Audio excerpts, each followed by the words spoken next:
Hi అండి. Welcome to my channel Bhagyalakshmi పచ్చ. ఎలా ఉన్నారు? బాగున్నారా? నేను కూడా చాలా బాగున్నాను. వీడియో కొత్తగా చూసే వాళ్ళైతే సబ్స్క్రైబ్ చేసుకుని వీడియోకి ఒక లైక్ కొట్టండి. సబ్స్క్రైబ్ చేసుకున్న వాళ్ళైతే వీడియోని చూసి ఇంకొక లైక్ కొట్టండి. సండే రోజు మాత్రం మా అబ్బాయి త్వరగా నిద్రలేస్తాడు. అదే స్కూల్ ఉందనుకోండి, ఎంతసేపు నిద్ర లేపినా లేకవనే లేకవడు. ఇంకాసేపు పడుకుంటా ఇంకాసేపు పడుకుంటా అంటాడు.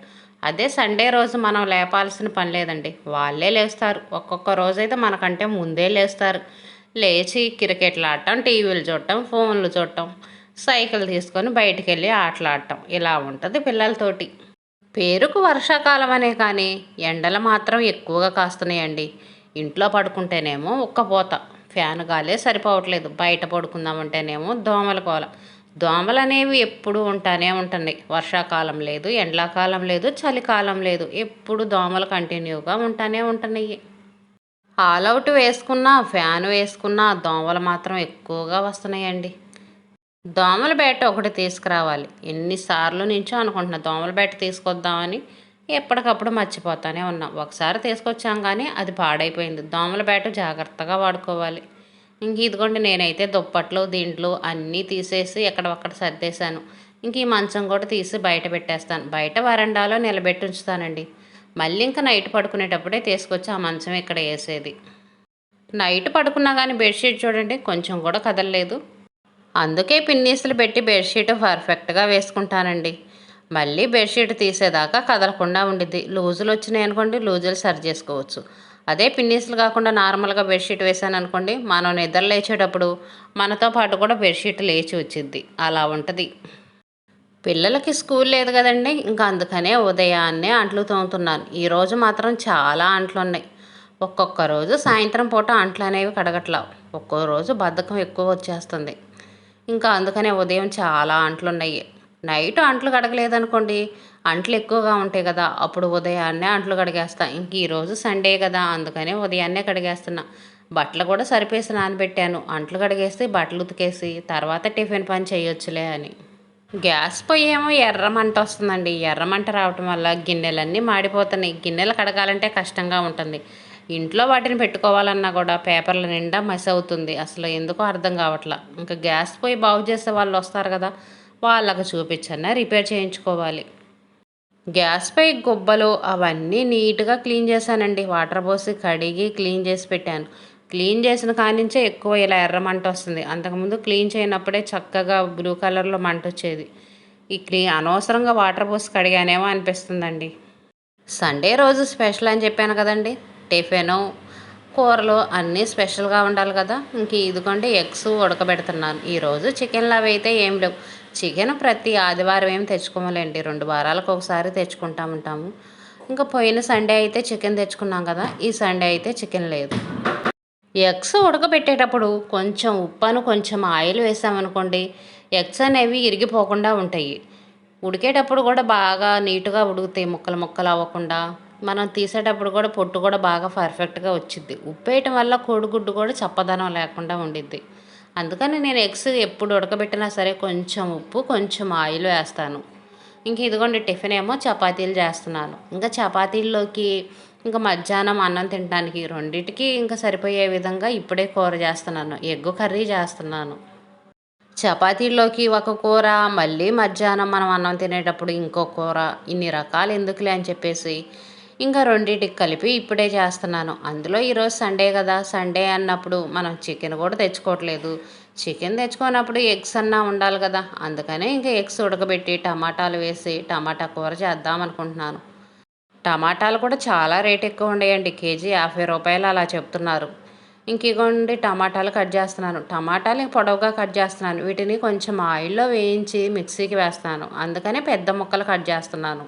నార్మల్గా కూర అయితే చిన్న ముక్కలు కట్ చేస్తా కానీ ఇంకా వీటిని మిక్సీకే వేస్తున్నాను కాబట్టి పెద్ద పెద్ద ముక్కలే కట్ చేస్తున్నాను. ముందు కూర చేసి పక్కన పెట్టేసామనుకోండి, తర్వాత చపాతీలు చేస్తే ఇంకా ఎప్పుడు కావాలంటే అప్పుడు తినొచ్చు. టమాటాలు ఒక హాఫ్ కేజీ టమాటాలు, అందులో ఇంకా ఒక ఉల్లిపాయ వేసాను. హాఫ్ కేజీలో కూడా 2-3 టమాటాలు ఉంచాలండి. అసలే టమాటాలు రేట్ ఎక్కువగా ఉన్నాయిగా, మళ్ళీ ఇన్ని టమాటాలు ఎందుకు వాడటం అని కూర అయితేనేమో కొంచెమే వచ్చిద్ది కానీ మనం మిక్సీకేసి గ్రేవీలాగా చేస్తున్నాం కాబట్టి కూర ఎక్కువ క్వాంటిటీనే వచ్చిద్ది. చపాతీల్లోకి, అన్నంలోకి అన్నిట్లోకి సరిపోయిద్ది. 2 టమాటాలు తీసి పక్కన పెట్టేశాను. రేపు ఆకుకూర చేసినా, ఏదన్నా కూర చేసినా వాడుకోవచ్చులని. రేటు ఎక్కువగా ఉన్నప్పుడు ఇలా జాగ్రత్తగా, పొదుపుగా వాడుకుంటా ఉండాల్సిందేనండి. అదే రేటు తక్కువ అనుకోండి, కేజీ టమాటాలైనా వండుకుంటాము. రేట్ ఎక్కువగా ఉన్నప్పుడు ఒక రకంగా, రేటు తక్కువగా ఉన్నప్పుడు ఒక రకంగా వాడుకుంటాం. మధ్య తరగతి వాళ్ళంటే ఇంక ఇలాగనే ఉంటది. ఇదిగోండి ఒక పొయ్యి మీదయితే ఇంక కూర వేశాను. ఒక పొయ్యి మీదయితే ఎగ్స్ ఉడుకుతున్నాయి. ఎగ్స్ అయితే ఇంక ఉడికిపోయినాయిలెండి. ఇవి కొంచెం పచ్చి వాసన పోయేంత వరకు కొంచెం ఆయిల్ వేసి వేయించుతాను. మరీ పచ్చివే మిక్సీకేసామనుకోండి కూర అంత టేస్ట్ ఉండదు. కొంచెం పచ్చి వాసన పోయేంత వరకు వేయించుకుంటే కూర టేస్ట్ బావుండిద్ది. ఇందులో కొంచెం చింతపండు కూడా వేస్తున్నానండి. కూర అనేది చప్పదనం లేకుండా ఉండిద్దిలని. మనం వాటర్ ఎక్కువ పోస్తాం కదా! వాటర్ వేస్తాం, మసాలాలు వేస్తాం. ఇవన్నీ వేసినప్పుడు కూర చప్పదనం వచ్చిద్ది. ఆ చప్పదనం అంతా కవర్ చేయటానికి ఇప్పుడు కొంచెం చింతపండు వేశాను. ఇందులో వేసైనా వేయించుకోవచ్చు. లేదనుకోండి మామూలుగా మనం చింతపండు పులుసు తీస్తాం చూడండి. చింతపండు నానబెట్టి ఇంకా అలాగైనా చేసుకోవచ్చు. నేను ఇంక ఒకేసారి మిక్సీకి వేస్తున్నాను కదా అని ఇంక ఇందులోనే వేసి వేయించి మిక్సీకి వేసేస్తాను. ఇంక ఇదిగోండి కూర కూడా మిక్సీకి వేసి కొంచెం ఆయిల్ వేసి ఇది కొంచెం పచ్చివాసన పోయేంత వరకు ఉడకనిచ్చాను. మిక్సీకి వేసేటప్పుడే అల్లం వెల్లుల్లి ఒకేసారి వేశాను. ఇప్పుడేమో 1 స్పూన్ ధనియాల పొడి వేశాను. ఇంక ఇదేనండి మసాలా. ఇంతకంటే ఇంకెక్కువ మసాలా అయితే నేను వేయను. ఇది కూడా ఎక్కువేనని చెప్పాలి. రోజువారైతే ఈ మసాలా కూడా వేసుకోం మేము. కూర గ్రేవీకి సరిపడా వాటర్ పోసాను. వాటర్ పోసేసి ఇంక ఇదిగోండి ఇప్పుడు ఎగ్స్ వేస్తున్నాను. ఎగ్స్ వేసి ఈ ఎగ్స్కి ఉప్పు కారం అంతా బాగా పట్టేదాకా ఒక 10 నిమిషాలు, పావు గంట గ్యాస్ అనేది సిమ్లో పెట్టుకొని ఉడకనిస్తే చాలండి. ఉప్పు కారం ఈ కోడిగుడ్లకు పట్టేసి కూర టేస్ట్ చాలా బాగుండిద్ది. వాటర్ మరీ ఎక్కువ పోసుకున్నా బాగుండదు, మరీ తక్కువ వాటర్ పోసుకున్నా సరే కూరగా గట్టిగా ఉండిద్ది. అందుకని ఈ విధంగా కొంచెం గ్రేవీ ఎక్కువగా లూజ్గా ఉండేటట్టు పోసుకొని ఇంకా కొంచెం సేపు ఉడకనిస్తే సరిపోయిద్ది. కోడిగుడ్లు నేను ఆయిల్లో ఫ్రై చేయనండి. కొంతమంది ఎగ్స్ అనేది వేరేగా ఆయిల్లో ఫ్రై చేసి తర్వాత ఇంకా కూరలో వేస్తారు కదా! నేనైతే ఎప్పుడు అలా చేయను. మామూలుగా ఎగ్స్ ఉడకబెట్టడం, ఇంకా అవి తర్వాత కూరలో వేసి ఒక 10 నిమిషాలు ఉడకనిచ్చామనుకోండి, ఎగ్స్ కలర్ కూడా మారి ఉప్పు కారం పట్టేసి చాలా బాగుంటాయి. కూర అయితే రెడీ అయిపోయిందండి. ఇంక ఇదిగోండి ఇప్పుడు చపాతీలు చేస్తున్నాను. చపాతీలు ఈ మధ్య నేను పెద్ద పెద్ద చపాతీలు చేస్తున్నానండి. ఇవైతే చాలా తేలిగ్గా అనిపిస్తుంది. 4, 5 చపాతీలు చేసుకుంటే మాకు సరిపోతున్నాయి. చిన్న చపాతీలు అనుకోండి చాలా చేయాల్సి వస్తుంది. అందుకని పెద్ద పెద్ద చపాతీలే గ్యాస్ బండ మీదే రుద్దేయటం, ఒకేసారి కాల్చేయటం పని అయితే అయిపోతుంది. అంతకు ముందైతే ప్రత్యేకంగా ఒక పీట వేసుకొని కూర్చొని చపాతీలు చేసి మళ్ళీ వాటిని గ్యాస్ పై దగ్గర నుంచొని కాల్చేదాన్ని. ఎక్కువ టైం వేస్ట్ అయిపోయేది. ఇప్పుడు అలా చేయకుండా పెద్ద పెద్ద చపాతీలు చేస్తున్నాను కదండి. మనకైతే ఒక చపాతీ తింటే సరిపోయిద్ది పిల్లలకి, మనకి. ఇంకెవరన్నా ఇష్టంగా ఒకటి పెచ్చు తినాలనుకోండి 2 తింటారు, అంతకంటే తినరు. 4, 5 చేస్తే మాకైతే సరిపోతాయి. ఎగ్స్ కూర ఎప్పుడు నేను ఈ విధంగానే చేస్తానండి. కొంతమంది పులుసు పెడతా ఉంటారు, ఇంకా వెరైటీ వెరైటీ చేస్తారు. నేనైతే ఇంకెప్పుడు ఇదే ప్రాసెస్ చేస్తాను. చేస్తేనేమో ఉల్లిపాయలు వేసి ఫ్రైలాగా చేస్తాను, లేదనుకోండి ఈ ప్రాసెస్ చేస్తాను. ఇంక ఈ రెండే చేస్తాను, ఇంక ఇంతకంటే ఎక్కువైతే చెయ్యను. ఇంక ఈరోజు సండే కదండి. ఇంక ఇదిగోండి పిల్లలవి సాక్సులు, బూట్లు, క్యారేజీ బ్యాగులు ఇంకా అన్ని పిల్లలకు సంబంధించినవి అన్నీ మొత్తం ఉతికేసి క్లీన్ చేయాలి. వైట్ బూట్లు అయితే ఎప్పుడో వారానికి ఒక్కసారేలండి వేసుకునేది. ఈ బ్లాక్కి అయితే మాత్రం రోజు వేసుకుంటారు.